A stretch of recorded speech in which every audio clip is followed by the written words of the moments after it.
Friends, దేనికైనా మనం ఏ పని చేసినా ప్రతి పనిలో కానీ దేంట్లో కానీ దానికి ఒక టైం వస్తే ఏ పనైనా ఆగదు ఫ్రెండ్స్. అసలు ఆగదు. దానికి ఒక రోజు టైం వస్తుంది. మనం తొందరపడి దేనికి ఉరుకులో పెట్టొద్దు. నేను ఇవాళ గిట్టున్నాయండి, నాకు ఏం లేకుంటే ఆడ పైకి వస్తారు, వీళ్ళు పైకి వస్తారు, నేను ఇట్లున్నాను నేను ఎప్పటికీ అనుకోవద్దు. మనకు కూడా ఒకరోజు టైం వస్తుంది, మనకు కూడా పైకి వస్తాం.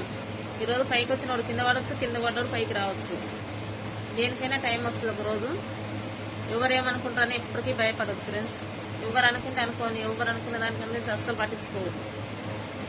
మనం ఏం పని చేస్తున్నాం ఆ పని చేసుకుంటూ పోతూనే ఉండాలి. కానీ వీళ్ళేమనుకుంటారు రాలేమనుకుంటారు అంటే అసలు బతకలేము. ఎవరికైతే భయపడద్దు ఫ్రెండ్స్. ఎవరు ఏమనుకున్నా మనకు వచ్చి పెట్టేటోళ్ళు ఎవ్వరు లేరు. ఒక పూట ఏం లేకుంటే ఎవరు ఇచ్చేటోళ్ళు ఎవ్వరు ఉండరు. చిన్న చూపు చూస్తారు మనలో. అందుకని ఎప్పుడైనా ఒక మించి బతుకుతుండాలి. కానీ మన తెలివి తగ్గట్టు మనం బతకాలి. కానీ అసలు మనం ఎవరికి భయపడకుండా కానీ